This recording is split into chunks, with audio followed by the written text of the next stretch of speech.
Vote দেওয়া যেমন আপনার অধিকার, ভোট না দেওয়া আপনার অধিকার। অতএব ভোট না দিয়ে আপনার অধিকার বাস্তবায়ন করবেন। রাজি আছে? নির্বাচনে যাচ্ছি না, আপনারা সবাই বর্জন করবেন। এই সরকারের অধীনে নির্বাচন ছাড়া আমরা কোনো নির্বাচনে যাব না। এই সময় আমরা আপনাদের মাঝে উপস্থিত হয়েছি এই কারণে, আগামী 8 তারিখে নাকি এদেশে ভোট হবে। এই ভোট জনগণের ভোট নয়। যেখানে দ্রব্যমূল্যের ঊর্ধ্বগতির কারণে সাধারণ মানুষ দিশাহারা, ক্রয় ক্ষমতার বাইরে চলে গেছে, সবকিছু লুটপাট আর দামি নির্বাচনের মধ্য দিয়ে সংসদ গঠন করা হয়েছে।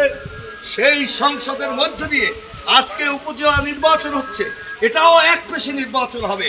নিজেরা কামড়াকামড়ি করবে। ভোট দিতে গেলে আপনার ভোট অন্য দিয়ে যাবে। সেই আপনারা বিগত দিনে দেখেন নাই, দামি নির্বাচন হয়েছে, দিনের ভোট রাতে হয়েছে। আওয়ামী লীগ সরকারের আমলে কোনো ভোট সুষ্ঠু হওয়ার সম্ভাবনা নাই।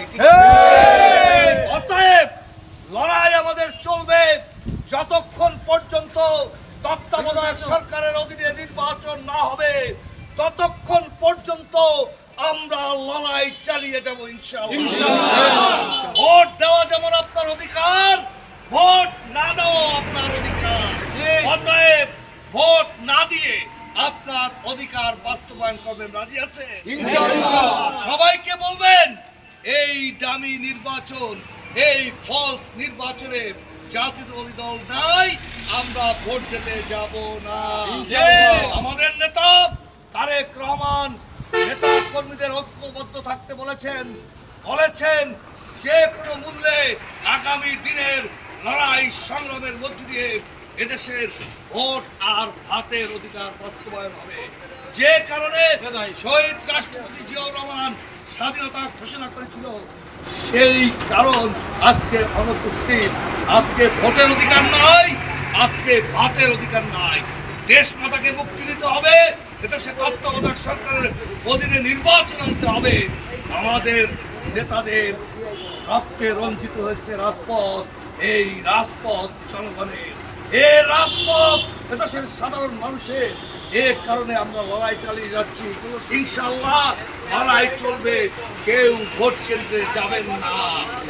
আমরা আপনাদের সাথে আছি। আগামী দিন আমাদের এবং অচিরেই আমাদের আন্দোলনের কারণে এদেশের তত্ত্বাবধায়ক সরকার হবে। সেই তত্ত্বাবধায়ক সরকারের অধীনে জাতীয় নির্বাচন হবে। সেই জাতীয় নির্বাচন হওয়ার পর নির্বাচন হবে জনগণের অংশগ্রহণের মধ্যে। এই আশা রেখে আজকের সমাবেশ আমি শেষ করলাম। ভোট আমরা মানি না। আপনারা শ্রমিক নেতা পিরোজপুর পৌরসভার উন্নয়নের রূপকার